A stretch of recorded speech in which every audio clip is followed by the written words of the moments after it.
the time is 10 o'clock. The place is Nottingham. No one knows for certain what happens to us after we die, but some people are convinced that they know the answer after experiencing vivid memories of a past life. Maybe you think you've been here before. Yes, I've been hypnotised 5 times now by my brother Bob. Each time I'm John, I'm a Raphael, and I'm fighting with the parliamentarians in the English Civil War in the 17th century. How do you account for this? I mean, tell me a bit more about this character, John. Well, we know that he worked on a farm in Hulme, which is in Nottingham, and with his parents, John and Elizabeth.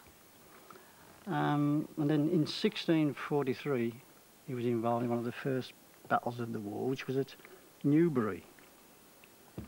Actually got injured, and well, wounded and taken to a place called Alcott. Now, when you say we know, Yeah. sorry to interrupt you, but when you say we know, do we know this because we've read about this, or do we know this because you've arrived at this in your head? That's right, it's just come out under hypnosis. I mean, I knew nothing about the English Civil War before all this hypnosis, you see. But is this provable? I mean, this came into your head that this character was there and he existed where you say he existed and he did this and he did the other. Can you prove any of it? Well, we're having difficulty in finding John, as I say, John I'm a Raphael at the moment.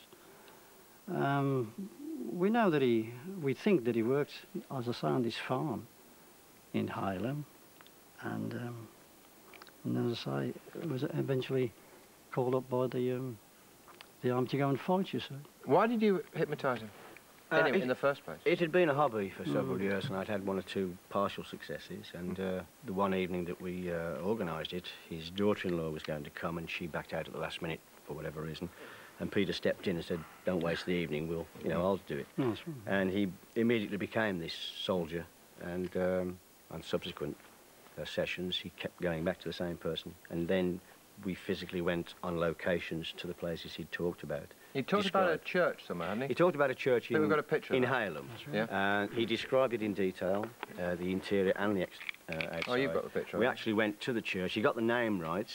This is the church itself, is it? He also said there were 2 windows in the front of the church, and when we arrived we found 1 and a clock, but when we looked very closely we could see the clock had been put in about 150 years later inside one of the windows to cover it. Oh, I see. So you thought initially, he said 2 windows, you thought he was wrong, and then he found out that there was 1 window behind the clock. Yeah. We then went inside the church. Yeah. As soon as he walked in, he said, "It's all wrong, it's not as it was, it's all been turned round." We managed to locate the retired warden of the church in the village, and he confirmed that the interior had in fact been turned round. Let me ask you this. When you tell people that you've had this experience, what's their reaction? 2 reactions. Well, yes, I mean, family-wise, they're over the moon about it, but there are the sceptics, who just look at you, so you're probably off your rocker, like. Do you doubt yourself sometimes? I mean, I'm not suggesting that, but I can understand other people thinking that. I mean, do you doubt yourself sometimes?